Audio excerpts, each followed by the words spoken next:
Friends, कैसे हो? I hope कि आप सभी बढ़िया होंगे। तो आज जो है मैं सेकंड चैप्टर की वीडियो लेकर आया हूँ। इससे पहले मैंने फर्स्ट चैप्टर के जितने भी न्यूमेरिकल्स वगैरह बन रहे थे और एमसीक्यू थे तो सारे के सारे बेटा मैंने अपलोड कर दिया यूट्यूब चैनल के ऊपर। तो आइए फटाफट जरा हम सेकंड चैप्टर के भी न्यूमेरिकल्स देख लेते हैं। तो पहला न्यूमेरिकल काफ़ी ज़्यादा आसान है बेटा, ठीक है। तो पहला क्वेश्चन है बेटा, अच्छा सेकंड चैप्टर है, सेकंड चैप्टर का नाम है electric potential and capacitance, class 12 का बेटा, ठीक है। चैप्टर नंबर सेकंड है। तो सबसे पहले क्वेश्चन देख लेते हैं कि find the electric potential at a point when a work of 2.4 multiply 10⁻⁵ joule is done to carry charge of 5 multiply 10⁻⁹ to the point. कह रहा है कि हमें इलेक्ट्रिक पोटेंशियल की वैल्यू फाइंड आउट करनी है बेटा। जब वर्क डन किया जाए, वर्क डन की वैल्यू दे रखी है 2.4 मल्टीप्लाई 10⁻⁵ joule, है ना। तो चार्ज को लेकर जा रहा है वो एक पॉइंट से दूसरे पॉइंट तक, ठीक है। तो हम सभी ने बेटा 10th क्लास में पढ़ रखा है पोटेंशियल डिफरेंस निकालने का फॉर्मूला क्या होता है। पोटेंशियल डिफरेंस निकालने का फॉर्मूला क्या होता है ना सॉरी। तो बेटा सोल्यूशन, आइए जरा सोल्यूशन देख लेते हैं। तो सोल्यूशन आ जाएगा बेटा इसका। सबसे पहले बेटा हम फॉर्मूला लिखेंगे। फॉर्मूला क्या होता है बेटा? वी इक्वल टू होता है वर्क डन बाय चार्ज, ठीक है, वर्क डन बाय चार्ज। तो यहाँ से बेटा हमें डब्ल्यू की वैल्यू दे रखी है क्वेश्चन में। वर्क डन कितना दे रखा है? 2.4। तो ये आ जाएगा 2.4 मल्टीप्लाई बाय 10⁻⁻⁵ joule। और साथ में क्या दे रखा है बेटा? चार्ज यानी कि क्यू की वैल्यू दे रखी है बेटा 5 मल्टीप्लाई बाय 10⁻⁻⁹ इतना बेटा चार्ज हमें दे रखा है। हमें बस सिर्फ डायरेक्ट वैल्यू पुट करनी है बेटा। तो पोटेंशियल की वी की वैल्यू आ जाएगी बेटा हमारे पास यहाँ से, वी यानी डब्ल्यू की वैल्यू रखेंगे यहाँ पर 2.4 मल्टीप्लाई बाय 10⁻⁻⁵। नीचे आ जाएगा बेटा चार्ज की वैल्यू 5 मल्टीप्लाई बाय 10⁻⁻⁹। आगे तो आप लोगों को सोल्व करना आता ही है ना। तो आफ्टर बेटा मल्टीप्लाई, आफ्टर सॉल्विंग दिस, तो ये आ जाएगा हमारे पास 4.8 मल्टीप्लाई बाय 10⁻⁻13 वोल्ट। अगर आप लोगों को बेटा मल्टीप्लाई या इस तरीके के नहीं भी पता लग रहा है किस तरीके से सोल्व करना, तो मैं अलग से वीडियो लेकर आ जाऊँगा, तो आप मुझे कमेंट में बता सकते हो, ठीक है। ये आंसर आ गया बेटा हमारा पहले का। काफ़ी ज़्यादा आसान था बेटा, इसमें ज़्यादा कुछ डिफिकल्ट नहीं था तो बेटा हम चलते हैं बेटा सीधा नेक्स्ट क्वेश्चन के ऊपर। बेटा नेक्स्ट क्वेश्चन जो हमारा वो है कि 2 charges 5 multiply by 10⁻⁸ coulomb and -3 multiply by 10⁻⁸ coulombs are located 16 centimetre apart. At what point on the line joining the two charges is the electric potential 0? Take electric potentials at infinity to 0। कह रहा है कि बेटा हमारे पास दो charges हैं, ठीक है, दो चार्ज रखे हुए हैं। जरा डायग्राम से समझ लेते हैं कि बेटा एक चार्ज हमारा यहाँ पर है क्यू ए, सेकंड चार्ज बेटा हमारा जहाँ पर है क्यू बी, ठीक है। इन दोनों को जो लाइन ज्वाइन कर रही है, दोनों चार्जेस को जो लाइन ज्वाइन यहाँ पर कर रही है, तो बताना इसमें से ऐसा कौन सा पॉइंट है जहाँ पर बेटा हमारी इलेक्ट्रिक पोटेंशियल की वैल्यू कितनी हो? 0 हो, ठीक है, कितनी हो? 0 हो, ठीक है। तो टोटल बेटा हमारे पास वैल्यू दे रखी है कि इसकी वैल्यू जो है दोनों चार्ज के बीच जो डिफरेंस है वो बेटा 16 सेंटीमीटर अपार्ट बोलना, तो इनके बीच दोनों के बीच जो डिफरेंस है वो बेटा 16 सेंटीमीटर है। तो सबसे पहले जो चीज़ बेटा गिवन है हम वो लिख लेते हैं, है ना।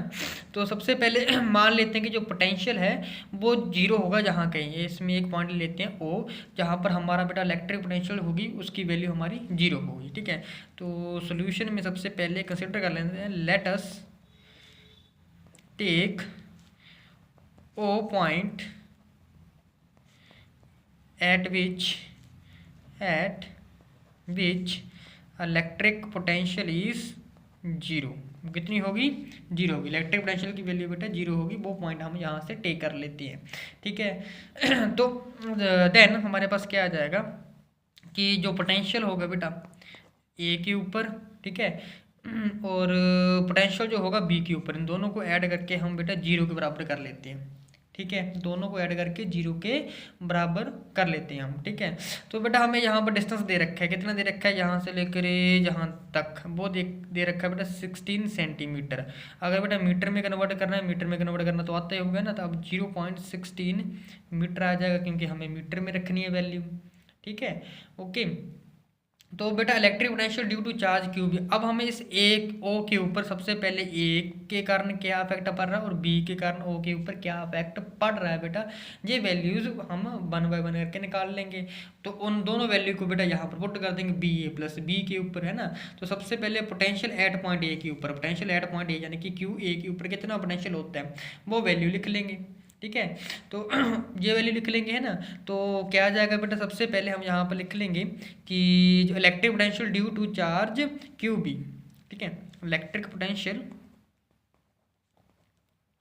ड्यू टू चार्ज किसके कारण होगा बेटा, due to charge q b के कारण कितना इलेक्ट्रिक पोटेंशियल प्रोड्यूस होगा वो वैल्यू लिखनी है। वो वैल्यू कितनी आ जाएगी बेटा, हमें फॉर्मूला तो पता है इलेक्ट्रिक पोटेंशियल का क्या होता है ना।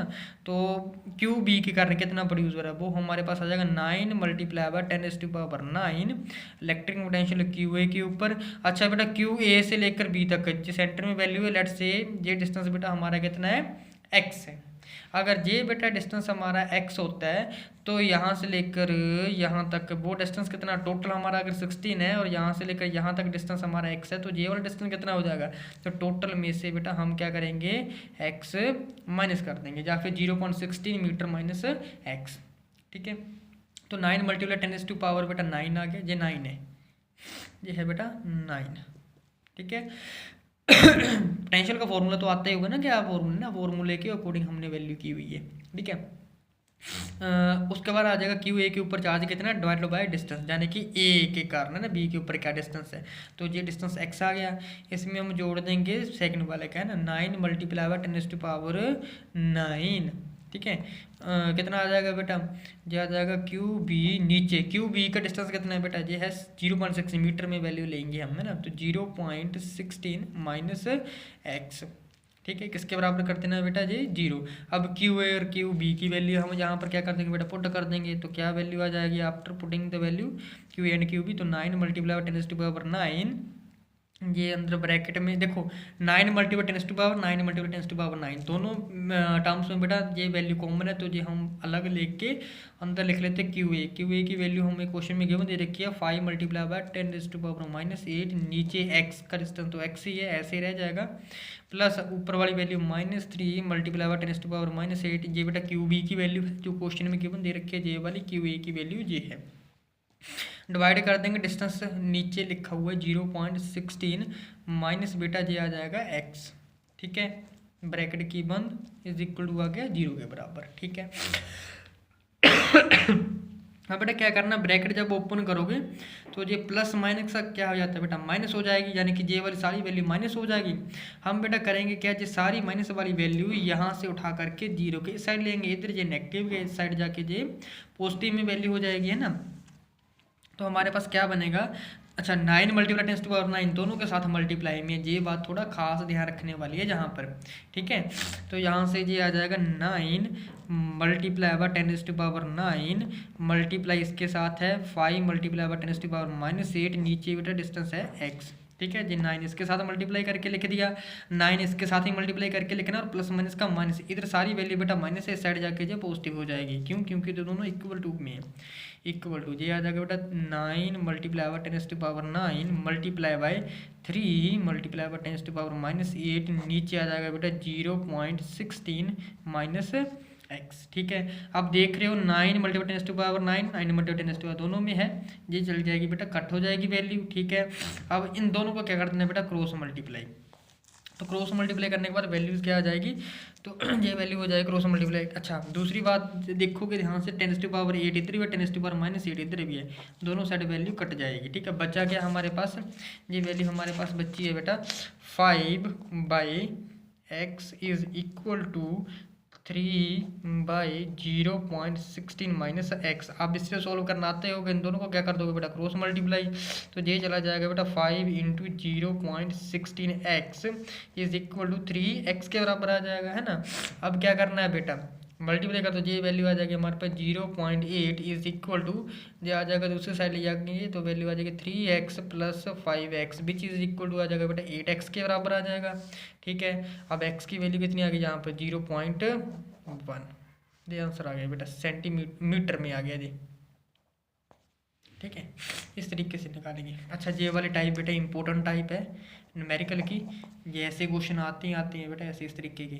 ठीक है, तो फटाफट हम नेक्स्ट क्वेश्चन के ऊपर चलते हैं। तो नेक्स्ट क्वेश्चन है मेरा हमारा बेटा, a regular hexagon of side 10 centimetre has a charge 5 microcoulombs at each of its vertices, calculate the potential at the centre of the hexagon. Hexagon कौन सा होता है जिसकी बेटा 6 साइड होती हैं।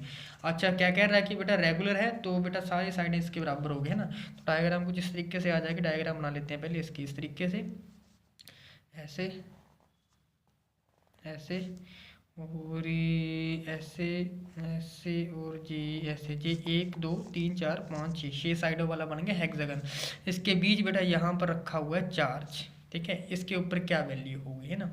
तो साइड बेटा इसकी दे रखी है कितनी, 10 सेंटीमीटर दे रखी है एक साइड की वैल्यू है ना। और क्या दे रखा है बेटा, चार्ज दे रखा है, क्या कह रहे हैं 5 microcoulomb eight each of its vertices, यानी कि हर एक यहाँ पर भी कितने का है 5 माइक्रोकूलम है। 5 माइक्रोकूलम चार्ज है, जहाँ पर भी बेटा चार्ज 5 माइक्रोकूलम होगा, जहाँ पर ही 5 माइक्रोकूलम चार्ज रखा होगा, जहाँ पर ही 5 माइक्रोकूलम चार्ज रखा है बेटा, ये वर्टिसेस के ऊपर भी 5 माइक्रोकूलम चार्ज रखा हुआ है। अब इसके कारण सेंटर के ऊपर क्या फोर्स लगेगी वो वैल्यू हमें कैलकुलेट करनी है बेटा, ये इस तरीके से है ना। तो अगेन सेम अगेन बेटा चार्ज की वैल्यू सोल्यूशन कर लेते हैं। तो अगेन बेटा चार्ज की वैल्यू क्यू वो कितनी है 5 माइक्रोकूलम। माइक्रोकूलम में हमें कूलम में चेंज करना है, कैसे करेंगे 5 को 10⁻⁻6 से मल्टीप्लाई कर देंगे जी, कूलम में चेंज होगी वैल्यू। ठीक है, अच्छा और क्या दे रखा है बेटा, लेंथ दे रखा है यानी कि साइड की वैल्यू दे रखी है, यानी कि एल की लेंथ की वैल्यू कितनी है बेटा ए बी किसके बराबर हो जाएगी। अच्छा ए बी सी किसी को भी मान लो बेटा, यहाँ पर ये मान लेते हैं ए पॉइंट है, जे बी है, सी है, डी है, ई है और एफ है। ठीक है, अब ए बी बी सी के बराबर होगी, सी बी सी डी के बराबर होगी और डी सी के बराबर होगी, ऐसे वैल्यू चलती जाएगी बिकॉज ऑफ ये एक रेगुलर हेक्सागन है। तो ए बी किसके बराबर हो जाएगा बेटा, बी सी के वो बराबर हो जाएगा, सी डी के वो बराबर हो जाएगा, ई एफ के वो बराबर हो जाएगा बेटा एफ ए के, यानी कि सारी वैल्यू 10 सेंटीमीटर के अबाउट आ जाएगी बिकॉज ऑफ रेगुलर हेक्सागन है ना। अब distance of each of vertices, जो डिस्टेंस होगा बेटा, distance of each vertex from centre O से डिस्टेंस कितना होगा बेटा आर किसके बराबर होगा बेटा 10 सेंटीमीटर के बराबर होगा। 10 सेंटीमीटर का हम अगर मीटर में कन्वर्ट करें तो 0.10 मीटर आ जाएगा है ना, पता ना, डिवाइड बाय 100 कर देते हैं। ठीक है, अब बेटा पोटेंशियल निकालने का फॉर्मूला क्या होता है, again v is equal to किसके बराबर हो जाएगा। अच्छा कितनी साइड है बेटा 10⁻⁻6 है ना, तो क्या आ जाएगा बेटा, अच्छा पोटेंशियल निकालना है कितनी है, अच्छा साइड्स टोटल कितनी है बेटा हेक्सागन की 6 है, तो बेटा जी 6 के साथ हम पहले मल्टीप्लाई कर देंगे, फॉर्मूला होता है 1/4 pi epsilon naught q by r, formula यही होता है पोटेंशियल निकालने का। बस वैल्यू पुट करेंगे, 1/4 पाई की वैल्यू क्या होती है के, यानी कि वैल्यू कितनी होती है 9 × 10⁻9, तो 6 मल्टीप्लाई बाई 9 × 10⁻9 आ जाएगा। अच्छा नीचे आर है, आर की वैल्यू कितनी होती है बेटा 10 होती है ना। अच्छा उसके बाद और क्या वैल्यू दे रखी है हमारे पास, हाँ और वैल्यू क्या है हमारे पास बेटा चार्ज है ना, चार्ज वो कितनी आ जाएगी कि 9 × 10, ये मल्टीप्लाई होके जहाँ पर चला जाएगा बेटा 5 मल्टीप्लाई 10⁻⁻6, क्वेश्चन में वैल्यू दे रखी है गिवन, डिवाइडेड बाय 0.10 आ जाएगा है ना। अच्छा जी कैलकुलेट करके ये वैल्यू बेटा हमारे पास आ जाती है 2.7 मल्टीप्लाई बाय 10⁻16 6 वोल्ट, ये आंसर आ जाता है बेटा हमारा। ठीक है, तो कुछ नहीं है बेटा, डायरेक्ट वैल्यू पुटिंग है, जे भी आसान है, वैसे जे भी इम्पोर्टेंट टाइप में से एक ही टाइप है। ठीक है, तो फटाफट जरा नेक्स्ट क्वेश्चन देख लेते हैं। नेक्स्ट क्वेश्चन है कि in parallel plate capacitor with air between plates, each plate has area 6 × 10⁻³ metre square, distance between plate is 3 millimetre, calculate the capacitance of capacitor if the capacitor is connected to 100 volt, what is the charge on each plate of the capacitor. Charge बताना है एक capacitor, हर एक capacitor के ऊपर charge कितना होगा बेटा अगर हमारे पास वो कैपेसिटर 100 वोल्ट के साथ जुड़ा हुआ है। ठीक है, और पैरेलल प्लेट कैपेसिटर के बीच अगर हवा है तो एक प्लेट के ऊपर का जो एरिया, सॉरी हर एक प्लेट का जो एरिया 6 × 10⁻³ है, तो हमें कैपेसिटेंस भी फाइंड आउट करनी है। तो गिवन बेटा क्या क्या दे रखा वो लिख लेते हैं पहले। एरिया गिवन दे रखा है 6 मल्टीप्लाई बाय 10⁻³ मीटर स्क्वायर आ जाएगा। और डायमीटर दे रखा है डी की वैल्यू यानी कि डिस्टेंस दे रखा है, वो दे रखा है डिस्टेंस दो प्लेट के भी 3 मिलीमीटर को भी हमें मीटर में चेंज करना पड़ेगा। 10⁻³ मीटर आ गया बेटा जी, मीटर में चेंज हो गया।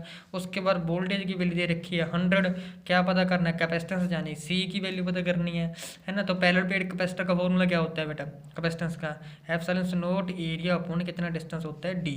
तो एप्सिलॉन एयर है, एयर के लिए वैल्यू क्या होती है बेटा 8.85 मल्टीप्लाई बाय 10⁻12 फर्स्ट चैप्टर पढ़ चुके हैं, multiply by 6 multiply by 10⁻³ area की वैल्यू है। नीचे डिवाइड में डिस्टेंस, डिस्टेंस कितना है बेटा 3 मल्टीप्लाई बाय 10⁻³ के बराबर डिस्टेंस आ गया। अच्छा अब ये वैल्यू कितनी आती है बेटा सोल्व करके, ये वैल्यू हमारे पास आ जाती है लगभग 1.77 मल्टीप्लाई बाय 10⁻11 फैराड, फराड यानी कैपिटल है, इतनी वैल्यू आ जाती है। अब बेटा हमें चार्ज की वैल्यू भी निकालनी है, तो चार्ज किसके बराबर होता है C इंटू वी, है ना, यही होता है ना, Q is equal to c v, formula यही होता है, किसके बराबर है C की वैल्यू हमने निकाल लिया 1.77 मल्टीप्लाई बाय 10⁻11 फराड, ये वैल्यू निकाल ली है। इसको मल्टीप्लाई करेंगे वोल्ट का, वोल्टेज कितनी दे रखी है बेटा, वो दे रखी है 100, तो 100 के साथ मल्टीप्लाई कर दो, तो ये आंसर क्या आ जाएगा, ये आ जाएगा 1.77 मल्टीप्लाई बाय 10⁻19 कूलम, ये आ जाएगा 1.77 इन कूलम के बराबर, ये बेटा आंसर आ गया हमारे पास। इस तरीके से वैल्यू निकाली जाती है। ठीक, आई होप आप लोगों को वीडियो अच्छी लगी होगी। अगर किसी भी क्वेश्चन में कोई डाउट है तो आप मुझे कमेंट करके बता सकती हो। तो जल्द हम बेटा नेक्स्ट वीडियो लेकर आएंगे, तो तब तक के लिए बेटा जय हिंद, खुश रहो।